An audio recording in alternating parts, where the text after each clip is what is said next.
All right. Hello again, everybody. This is the second episode. Second episode of the Fire Emblem Sacred Stones Draft My Unit. This is Traveler Blue, and we're going to get through Chapter 1. Last episode we covered the introduction and the prologue, and so now we are here at Chapter 1, and we're going to see how this goes.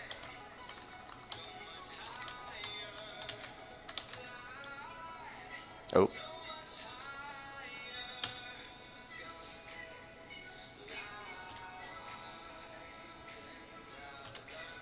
Again, like I said, I'm not going to read anything this time because I want y'all to compare first episode and this episode and tell me whether or not you'd rather me read everything or not read everything. I know some people are into that and some people aren't. So yeah, that's what I'm gonna do. So just everybody let me know in the comments below which one you would rather me do. And whichever answer I get the most of is what I'm going to end up doing for the rest of the series.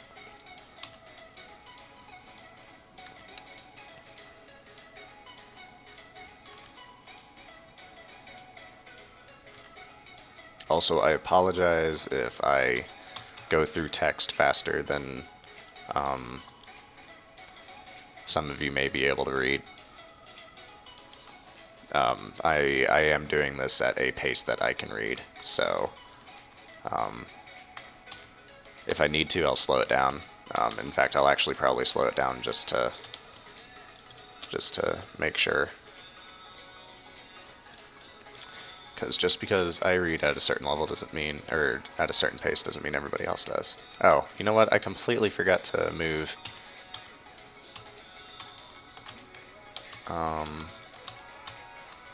Yeah, let's do this.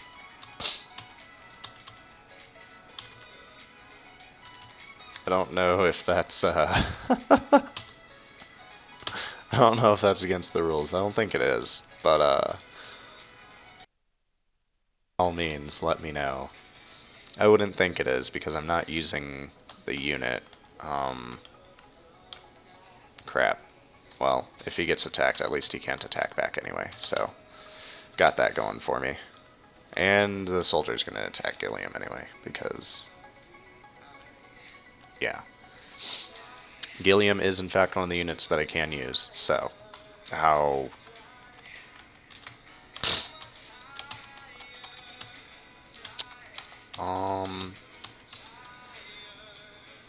yeah, let's do it. Aw, of course. Of course. Okay, alright. Well, oh, also, again, I'll link the songs used in this video in the description, or I'll at least put the names of them in the description. These are all from No Copyright Sounds.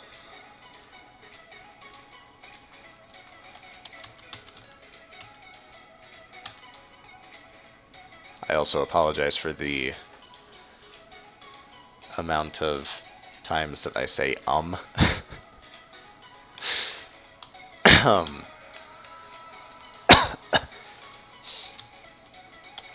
know it's probably annoying for some people, but I just have a really bad habit. It's my, safe word. There we go. I think that's what people call it. Okay. Actually, you know what? I need to write down the songs from the last episode. Or at least where, from start to finish on this playlist.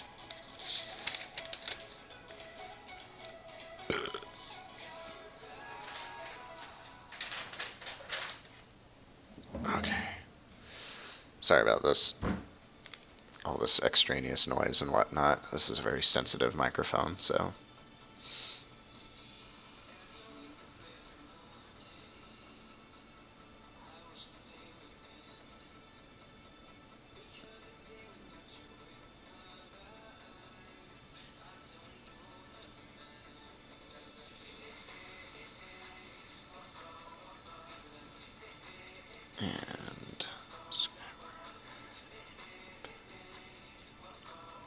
Okay. Alright, sorry about that.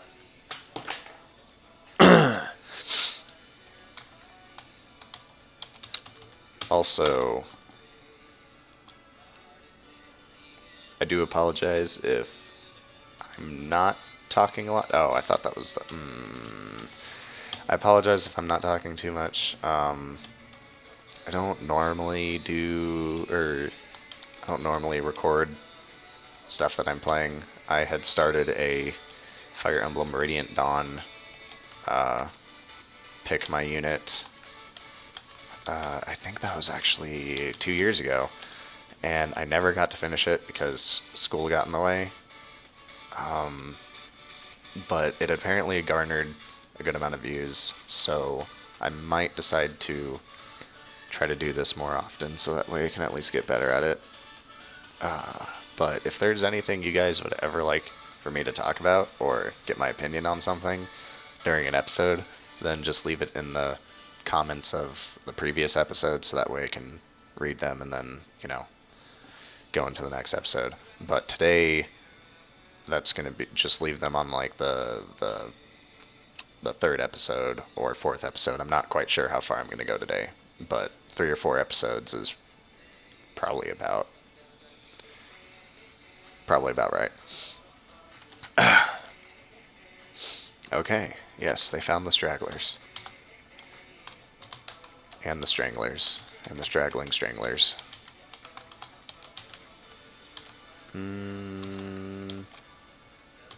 Did you have... Okay, good. Okay.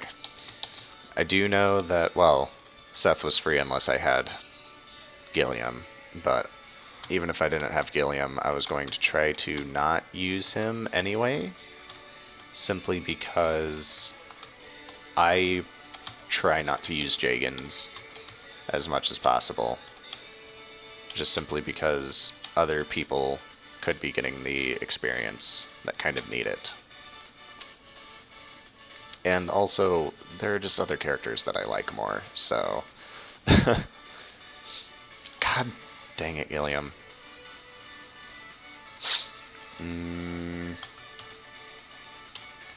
Man, I'd like for you to be able to... Well, Erica can take this guy out, and then you can take out the soldier. So you're level 4. Okay. Yeah, let's just do that. Ooh, nice. Ooh, I do need to give her the iron sword, though. Man, it's pretty convenient that her brother uses lances. It's almost like it's perfect for her using a rapier since it's a thrust weapon. Although rapiers are also known as, well, were mainly known as cut and thrust, because the way that they were made was that they had very pointed tips and very sharp edges for the top part of the sword, and so you're supposed to use a different or mainly use your wrist in cutting different ways and thrusting and whatnot. A little bit of information for you there. Not everybody knows that, but yeah. Okay. But yeah, so the thrusting thing is really only just one part of what rapier-styled weapons typically did in this setting. It's not really a time period since it doesn't really exist. Okay, I'm hoping Erica isn't going to miss. That'd be nice. But knowing my luck, it'll probably happen. Nope, never mind. Alright, cool. Erica coming in for the clutch. I'm okay with this. More experience for you, lady. And I will take that. Because speed, skill, and experience. And what else went up? I didn't pay attention to... Oh, luck. That's what went up. Okay. And... time to finish this off.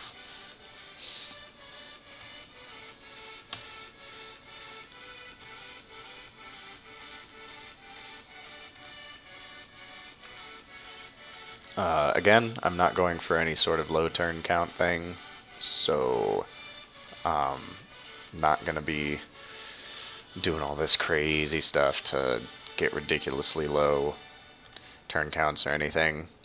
I'm doing this simply just for fun. It's been 2 years since I've done a draft, so I'm doing. I just want to be able to relax through this and whatnot. Be very chill.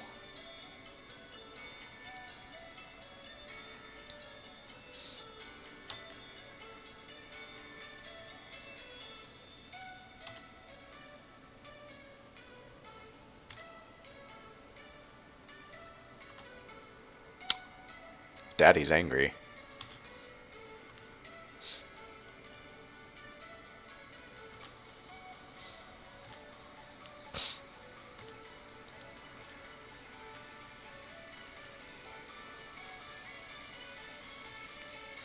Is he well? He's dead.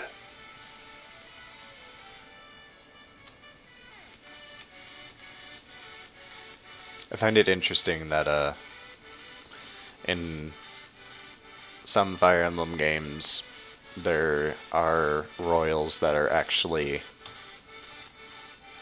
really good friends with each other, and that's not really at all how it worked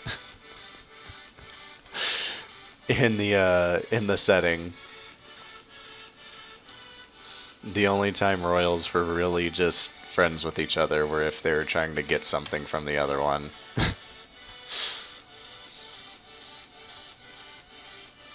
The closest thing most of them came to friendship were peace treaties. Not saying that that was the case for everybody, because it obviously wasn't, but that is the case for most royalty during the time. Just look at France and England and how many times that, their royals have squabbled amongst each other. It is really weird not being able to actually hear any sort of audio through my headset, but my recording software will actually play back to me, so it'll have a delay and it starts throwing off my speaking because my brain is thinking about what I'm listening to and while I'm trying to talk, and it's just a little bit of profanity warning. Like I said, there will be profanity throughout this series. It is inevitable. But anyway, it's a little bit of a mindfuck. I don't know if there are too many people that really particularly care about profanity and whatnot, but if you're not that big of a fan of it, then I highly suggest you do not watch the videos. I will leave, I guess, kind of text updates so you can read those instead. But I'm not doing screenshots or anything like that. I'm just doing videos because for me, it's just too much to have to keep up with. And like I said, I want to be very relaxed and whatnot while doing this, so I don't want to have to keep worrying about, I should take a picture of this, screenshot, whatever. So yeah, I apologize if that's a problem for anybody, but that's just how it is. That's how I'm gonna do, so just kind of gotta live with it.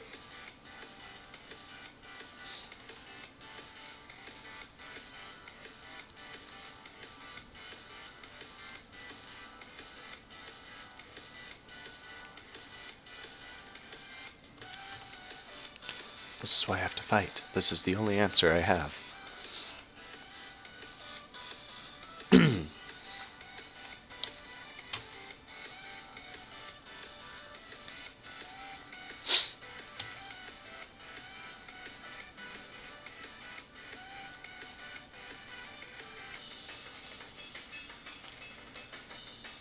I get my next unit in this chapter.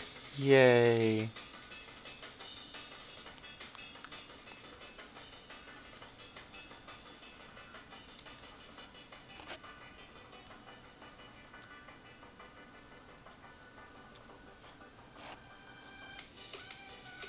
This is bringing back memories of the Fire Emblem campaign that D&D campaign that I ran. I did I guess you could say a sequel to this game, except I changed a few things here and there to kind of fit with the story that I was doing. But yeah, I had them going all across Magvel doing, D&D hero things and whatnot. It was a lot of fun. Called it Fire Emblem Worlds Collide because of reasons. But yeah, I've been wanting to actually type all of that out, or at least type a very basic summary of the entire campaign, because I personally thought it was a fairly interesting plot and whatnot, and nice little... It felt fresh, I guess. But I just haven't really been able to get around to it. But the main idea is that after sealing away the Demon King, or after they thought they sealed away the Demon King, there was actually a part of the Demon King's soul that was able to get into Ephraim. And so Ephraim had a little bit of the Demon King inside of him. And so once the game ends and everybody goes back to their thing and, becomes the kings and queens of blah and whatever,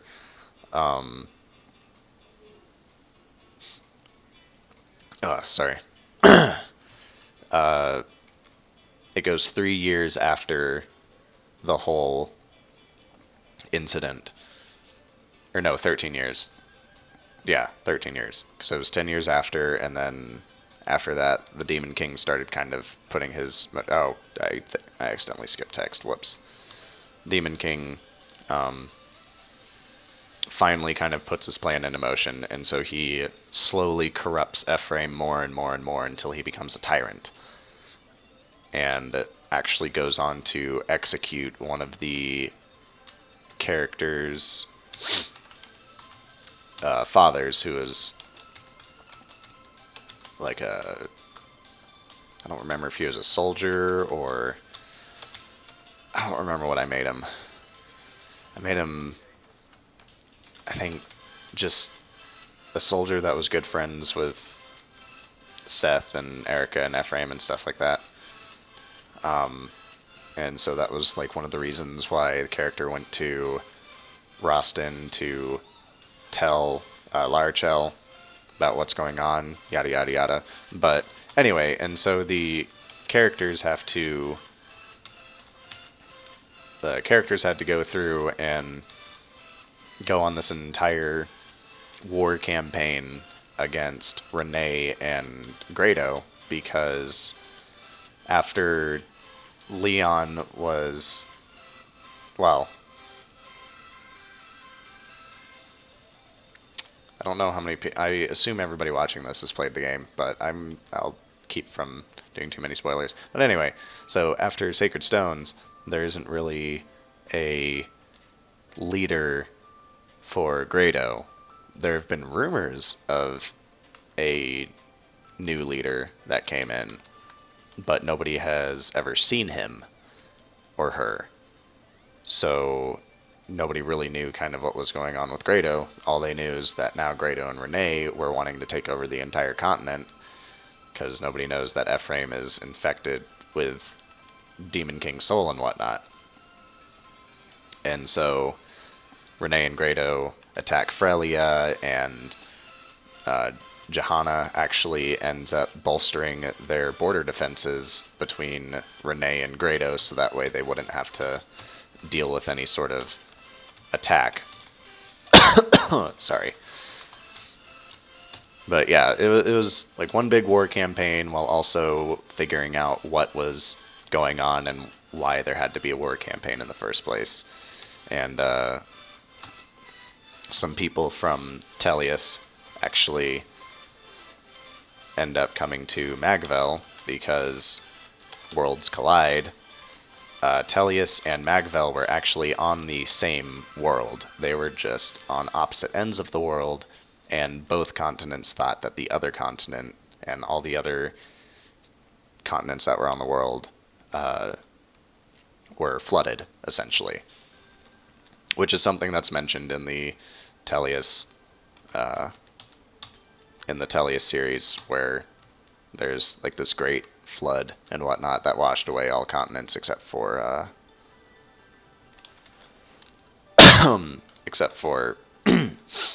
Tellius.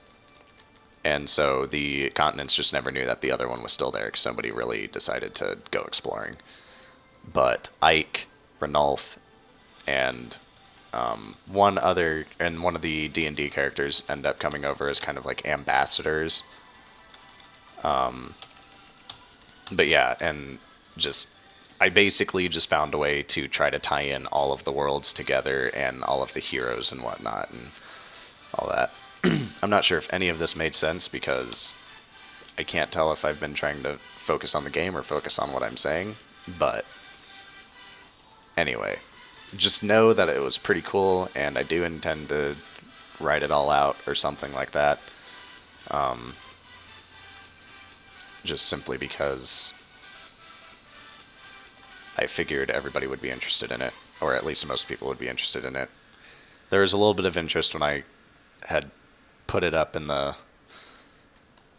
when I put up a little kind of introduction on the subreddit, but, again, it was just an introduction. But yeah. We're just going through here, weakening some enemies. Oh, hey, defense. Nice. And more luck. Weakening some enemies so that way we can try to get Ross to a respectable level. Oh, so close. So close. Okay. I need to... Oh, you already have a vulnerary. Cool. You know what? Let's sell this. And you know what? I actually really don't need to buy anything from here. Simply because... No, I'm not going to be able to get that... What is it? Pure water? At that village? No. Skill book? I don't remember. I don't remember what it was. I apologize. I'm a bad Fire Emblem fan because I don't remember what was exactly in that village.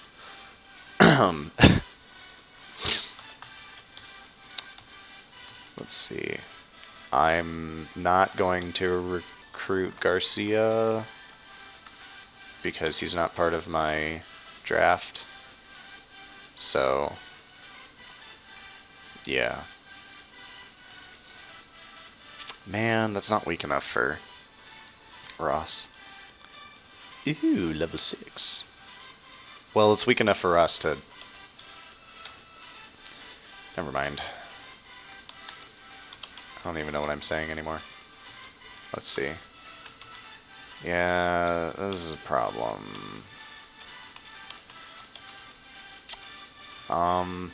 You know what? This is what I'm gonna do.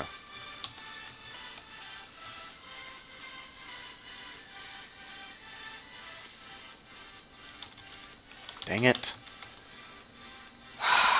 Because it's so... Hold on. Does he have a hand axe? No, he doesn't. Actually, you know what? I think this might just be crazy enough to work. I'm not going to save state. I do not like using save states. For Fire Emblem games, anyway. Alright, cool. Okay. Now Gilliam won't die. At least I don't think so. Yeah, Iron Axe. Nah, he's fine. Whoops. Wait a minute. Oh, whoops. My bad. Forgot that I wasn't going to do that. Oh, wow. Looking over to the recording is... Oh. Whoops. I just realized this is a longer episode than I intended. Because I forgot to stop it after... Crap. Well... Sorry about that, guys. I didn't mean to. I was getting into the game. It's not my fault.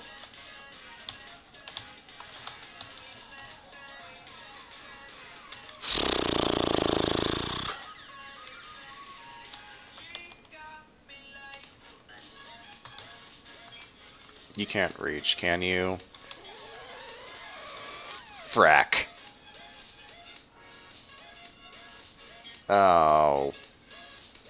Bollocks. Oh, please tell me he's gonna be fine. Oh. That was really stupid of me. Oh man, that was really stupid of me. Oh, perfect. Oh, whoops. Sorry. Okay, that should be good. Yes!